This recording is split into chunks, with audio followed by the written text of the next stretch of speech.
Good morning, students. Today we are going to do chapter 9 of Beehive, the Bond of Love. This is a story of love and friendship between an animal and a human being. The author, Kenneth Anderson, gives a beautiful description of how a baby sloth bear receives care and love from a woman and so find itself attached to her beyond its nature to do so. It cannot bear separation from its benefactor and expresses its delight when it is reunited with her. The author comments that even animals reciprocate love and compassion and they too can remember things like human. So let us start lesson. I'll begin with Bruno, my wife's pet sloth bear. I got him for her by accident. 2 years ago, we were passing through the sugarcane fields near Mysore. People were driving away the wild pigs from the fields by shooting at them. Some were shot and some escaped. We thought that everything was over when suddenly a black sloth bear came out panting in the hot sun. So it was the time 2 years ago when the story was written. The author and his friend they were passing through the sugarcane fields near Mysore, and the people they were driving away wild pigs from their fields so that they cannot they cannot destroy their crops, and they were doing so by shooting at them. So some wild pigs they were shot at, some escaped because of the noise created by the shooting. And when the author and his friends they also stayed there for some time, and when they thought that everything was over, then they started moving from them, and then suddenly they saw a black sloth bear. It was coming out panting means you can say that this is breathing heavily because of the heat of the sun and because of running. Now, I will not shoot a sloth bear wantonly, but unfortunately for the poor beast, one of my companions did not feel that way about it and promptly shot the bear on the spot. Now, the author he was not interested in shooting at this bear, but unfortunately, one of his companions, he shot at it, and the bear fell on the ground. As we watched the fallen animal, we were surprised to see that the black fur on its back moved and left the prostrate body. Then we saw it was a baby bear that had been riding on its mother's back when the sudden shot had killed her. The little creature ran around its prostrate parent, making a pitiful noise. Now, as they watched the fallen animal and as they shot the animal, it had fallen down, and they were surprised to see that the a small black fur on its back moved and left the prostrate. Prostrate body means lying on the ground facing downward. As they shot at the animal, it lay down on the ground, laying down, facing downward, and there was a small baby bear that was riding on its mother's back, and it was separated from its body when the sudden shot had killed her. The little creature ran around its prostrate parent, making a pitiful noise. Now the little creature, the little baby bear, he found that his parent has been shot at, and so he ran towards its parent, and it made a pitiful noise as he was very you can say sad about it. I ran up I ran up to it to attempt a capture. It scotted into the sugarcane field. Following it with my companions, I was at last able to grab it by the scruff of its neck, while it snapped and tried to scratch me with its long hooked claws. Now the narrator he ran to capture this baby bear, but it scotted. Scotted means ran away into the sugarcane field as it was very much scared. It thought that he might also be killed. So following it with my companions, I was I was at last able to grab it by the scruff of its neck. Scruff of means back of its neck. Now the baby bear, it ran into the sugarcane fields. The author and its companions, they also followed him, and at last they were able to capture it by the back of his neck. While it snapped and it tried to, you can say, free himself, and he tried to scratch him with his long hooked claws so that he may be freed from the author and his companions. We put it in one of the gunny bags we had brought, and when I got back to Bangalore, I duly presented it to my wife. She was delighted. She at once put a colored ribbon around its neck, and after discovering the cub was a boy, she christened it Bru. Now they captured the baby bear and put it into the gunny bag, put it into the jute bag they had brought with him. And when they went back to Bangalore, the author presented it to his wife. Now author's wife, she was a animal lover, so she was very much happy. She was very much delighted. She was so happy, and she put a colored ribbon around its neck. And when she found that the cub was a boy, she Christian means named. She named it Bruno. Bruno soon took to drinking milk from a bottle. It was but a step further, and within a very few days he started eating and drinking everything else. And everything is the right word, for he ate porridge made from any ingredients, vegetables, fruits, nuts, meat, especially pork, curry, and rice, regardless of the condiments and chilies, bread, eggs, chocolate, sweets, pudding, ice cream, etc. etc.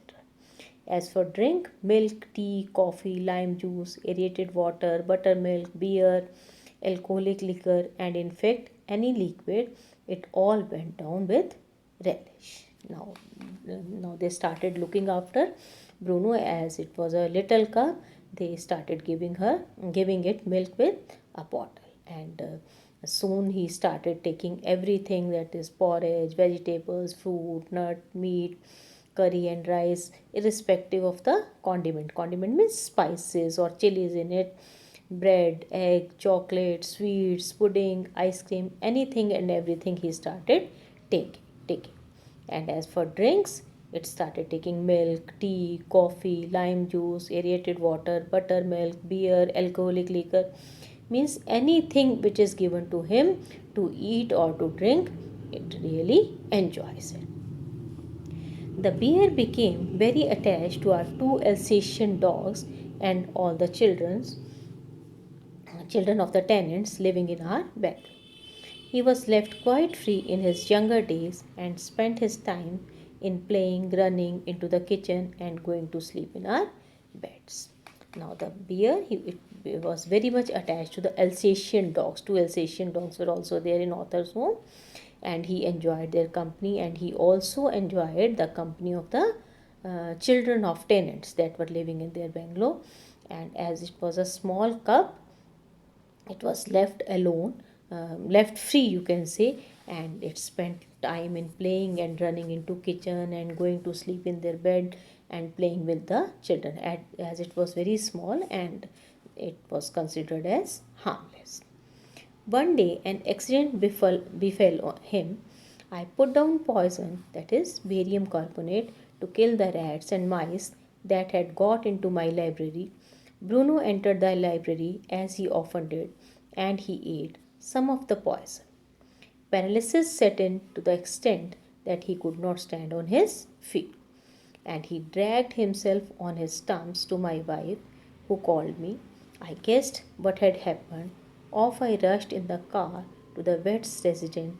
A case of poisoning, tame beer, barium carbonate, what to do? So he was enjoying the company of other dogs and children, etc. But one day, what happened? An accident befell. Befell means happened to him. As the narrator, he has put down some barium carbonate, that is poison, to kill the rats and mice that got into his library and were destroying his books. So Bruno, he used to roam all around the house. So he entered the library and he ate some of the poison, some of the barium carbonate that was lying there. And what happened? It affected him, and he got paralyzed, and the paralysis set into such an extent that he even could not stand on his feet. So he dragged himself, dragged means pulled along with great difficulty on his stumps. Stumps means legs. So with great difficulty, by dragging his legs, he went to author's wife, and he called her husband, and I guessed what had happened. They came to know that he might have taken some barium carbonate, so they rushed him to the veterinary doctor. Veterinary doctor means the doctor that treat animals. And he was also very much surprised because he has never seen such a case of poisoning, and a tame bear that he has eaten barium carbonate. So he was also, you can say, he was wondering what to do. Out came his medical books, and a feverish reference to the index began. What poison did you say, sir? Barium carbonate. Ah, yes, barium salt, barium carbonate. Symptom: paralysis. Treatment: injections of. Just a minute, sir. I'll bring my syringe and the medicine. Now the doctor has never seen such a case of a tame bear, so he consulted his medical books, and he found that the barium carbonate, he confirmed about the poison that he has eaten, and he said yes, barium carbonate. Then he found symptoms that if an animal has consumed it, it got paralyzed, and there was some treatment of that, also injection of some medicine. And then he said, just a minute, sir, I'll bring my syringe and medicine so that I can give him some injection so that he would get well. A dash back to the car, Bruno still floundering about on his stem, but clearly weakening rapidly, some vomiting, heavy breathing, with heavy flanks and gaping mouth. Then he went to his car. Bruno, he was still floundering means struggling to move. He cannot move on his legs. Stumps means legs. And he was feeling very weak. He was weakening rapidly. He was vomiting. His breathing was also not normal. He was heavily breathing with heavy heaving flanks. Flanks means sides, and gaping mouth means his mouth was also open. It means he was not comfortable at all. He was doing vomitings, and then he was feeling weak. He could not stand. His breathing was not proper, and his mouth was also open. Hold him, everybody. In goes the hypodermic. Bruno squeals. 10 cc of antidote enters his system without a drop being wasted. 10 minutes later, condition unchanged. Another 10 cc injected. 10 minutes later, breathing less strenuous. Bruno can move his arms and legs a little, although he cannot stand yet. 30 minutes later, Bruno gets up and has a great view. He looks at us disdainfully, as much as to say, what's a barium carbonate to a big black bear like me? Bruno is still waiting. Now the doctor, he brought his syringe, he brought his medicine, and he asked everybody to hold him tightly so that he can give him a injection.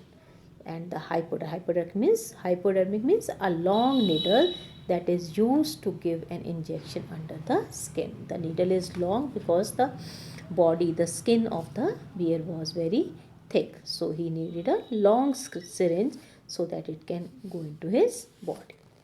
Now Bruno squeals. Squeals means cries, as it was pricked with a needle, so he cried, and the doctor has given him 10 cc of antidote. Antidote means the medicine that can neutralize the effect of that poison, and he put 10 cc of the medicine in his body without even wasting a drop. But he waited for 10 minutes, but the condition was still unchanged. Then he gave another 10 cc of medicine, and after 10 minutes his condition started, you can say, improving. Now his breathing became normal. It was less noisy. He can move his arms and legs, etc., but he cannot stand yet. But 30 minutes later, he gets up and has a great feed. After 30 minutes, he was normalized and he had a great feed. He had his food, and he was looking at us disdainfully, means as if he was saying, he was looking at us hatefully, as if saying that what a barium carbonate to do with a big black bear like me. What can it how can it affect me? How can it, you can say, harm me? Bruno is still eating. And now he's normal, and he's eating, he's drinking, he's playing, he's doing his normal activities as he was doing earlier. Another time he found nearly 1 gallon of old engine oil which I had drained from the sump of the Studebaker and was keeping as a weapon against the inroads of termites. He promptly drank lot, but it had no ill effects whatever. Now, the author has told one incident of having barium carbonate, and then he remembered another incident that once author, the narrator, he had kept 1 gallon of old engine oil, and he has taken from his old car, from the inner tank of his old car, so that he can attack the termites that was attacking his doors and windows, etc., all the wooden articles. So to keep the termites off, he has drained off some, you can say, engine oil, and it was kept there, and the beer, it drank the lot, but it had no ill effects whatever. But this time he was not he doesn't have any ill effects of it on his body. The months rolled on, and Bruno had grown many times the size he was when he came. He had equaled the Alsatians in height and had even outgrown them, but was just as sweet, just as mischievous, just as playful. And he was very fond of us all. Above all, he loved my wife, and she loved him too. She had changed his name from Bruno to Baba, a Hindustani word signifying small boy. Okay, and in this way, many months rolled on, and Bruno has grown big now, and it has become at the it has equaled the height of Alsatian dogs, and even after some time he had outgrown them. He had become a very big creature now, but he was very sweet, he was very mischievous, he was as playful as he was earlier, and above all, he loved us very much. And above all, he loved my wife, means he was very fond of narrator's wife. He loved her very much, and she also loved him too. And she used to call him Baba. That is a Hindustani word that signifies a small boy. Baba. He could do a little tricks too, as the command Baba wrestle, Baba box. He vigorously tackled anyone who came forward for a rough and tumble. Give him a stick and say, Baba, hold gun, and he pointed stick at you. And ask him, Baba, where is the baby? He immediately produced and cradled affectionately a stump of wood which he had carefully concealed in his straw bag. But because of the tenant's children, poor Bruno or Baba had to kept chained most of the time. Now he started playing a little tricks also, and at the command, when he was commanded Baba wrestle or Baba box, he vigorously tackled anyone who came forward for a rough and tumble, means he used to you can say vigorously fight with him. And when they give him a stick and say, Baba, hold gun, he pointed out the stick at you as if he was holding a gun. He pointed the stick at you as he was holding the gun. And when he was asked, Baba, where is the baby? He immediately produced and cradled affectionately a stump of wood which he had carefully concealed in his straw bed. He would bring a stump of wood which he has hidden in his straw bed, and when he was called that Baba, where's the baby? He brought it and cradled it in his arms. But because of the tenant's children, poor Bruno or Baba had to kept chained most of the time. Now it was growing big, and the tenant's children, they were small, and to avoid any mishappening, this Bruno or Baba, he had to be kept chained most of the time. So this was the first part of the chapter. Rest part we will do in our next class. Thank you.